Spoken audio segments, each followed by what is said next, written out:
saya. Perkenalkan, nama saya Budi Setianingsih, saya mahasiswi dari STEBIS YPI. Di video kali ini, saya akan membahas salah satu dari 14 prinsip manajemen menurut Henry Fayol, yaitu salah satunya adalah disiplin. Kenapa ya saya harus pilih prinsip ini?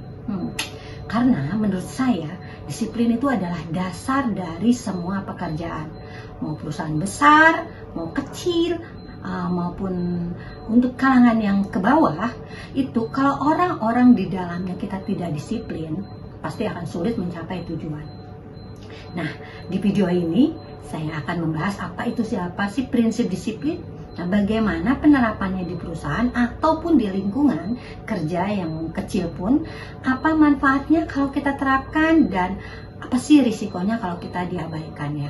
Oke, langsung aja kita mulai. Yang pertama adalah mungkin saya akan memperkenalkan dulu siapa sih Henry Fayol.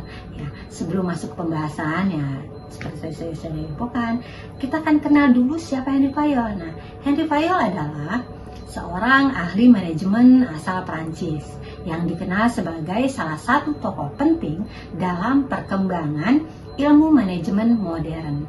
Nah, beliau memperkenalkan 14 manajemen yang sampai sekarang masih dipakai oleh banyak perusahaan di berbagai negara, termasuk salah satunya di Indonesia.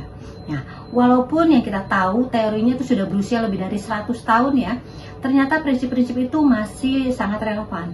Bahkan banyak perusahaan besar yang masih menerapkannya dalam sistem manajemen mereka. Nah, dari 14 prinsip tersebut, saya memilih membahas prinsip ketiga, yaitu disiplin. Apa itu disiplin? Nah, seperti yang kita tahu, menurut Henry Fayol, dalam bukunya General and Industrial Management tahun 1949 ya, disiplin adalah kepatuhan terhadap aturan, kesepakatan, serta rasa saling menghormati antara pimpinan dan karyawan dalam menjalankan tugas organisasi. Pendapat tersebut juga didukung oleh Robbins and Kotler dalam buku manajemen edisi ke-14 yang menjelaskan bahwa disiplin merupakan salah satu faktor penting agar organisasi dapat berjalan secara efektif dan mencapai tujuan yang telah ditetapkan. Atau maksud saya ditetapkan ya. Nah, kalau dijelaskan dengan bahasa lebih sederhananya sih, lebih gampangnya adalah disiplin itu artinya kita menjalankan pekerjaan sesuai aturan yang sudah disepakati. Jadi bukan cuma soal datang tepat waktu, kita harus disiplin gitu. Misalnya kita mengikuti SOP, menyelesaikan pekerjaan sesuai dengan deadline, bertanggung jawab terhadap tugas yang diberikan oleh atasan kita, dan tetap menjaga sikap profesional dan saat bekerja. Kalau semua orang punya sikap disiplin seperti itu, pekerjaan pasti akan jauh lebih tertata. Nah, kita mungkin ambil contohnya adalah dari PT Astra International. Nah, kita contoh seperti itu aja ya.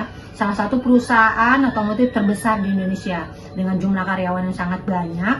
Pastinya Astra tentu membutuhkan sistem kerja yang rapi dan disiplin agar semua proses bisnisnya berjalan lancar.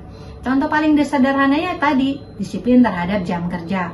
Karyawan harus datang sesuai jadwal, kehadiran dicatat melalui sistem absensi elektronik. Selain itu juga, Astra juga sangat disiplin dalam menjalankan SOP, misalnya di bagian produksi kendaraan ya. Setiap pekerja diwajib memakai alat pelindung diri, mengikuti setiap tahapan kerja, dan melakukan pengecekan terhadap kualitas semua produk yang ketika akan dikirim kepada konsumen. Ketika salah satu langkah saja yang dilewatkan, maka yang pasti, yang kita tahu ya, hasil produksinya itu pasti bisa bermasalah dan bahkan mungkin akan membahayakan keselamatan pekerja, dan mungkin juga nanti produk yang akan dipakai itu customer juga pasti akan mengalami hal yang tidak kita inginkan. Jadi setiap karyawan tahu apa sih jadi tanggung jawabnya dan bagaimana cara kita mencapai target tersebut. Jadi menurut saya bahwa disiplin itu bukan hanya soal waktu, tapi juga soal tanggung jawab dan kualitas kerja. Nah, kalau prinsip disiplin kita terapkan dengan baik, manfaatnya tentu sangat banyak ya. Yang pertama, pekerjaan jadi lebih cepat selesai, jadi lebih teratur, setiap orang tahu apa yang harus dikerjakan dan kapan harus menyelesaikannya. Yang kedua, Yang kedua, jangan lupa kualitas produk tetap terjaga karena proses dilakukan sesuai dengan SOP.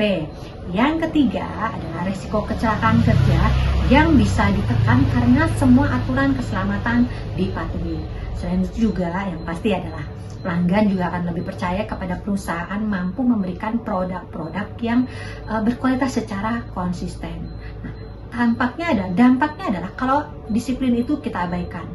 Misal karyawan tuh datang terlambat, target produksi jadi molor, kualitas produk menurun. Hal ini bisa terjadi kecelakaan kerja. Nah, karena yang seperti tadi kita tahu, prosedur kerjanya tidak dijalankan. Kalau hari ini terus dibiarkan, maka perusahaan tentu bisa mengalami kerugian dan kehilangan kepercayaan pelanggan.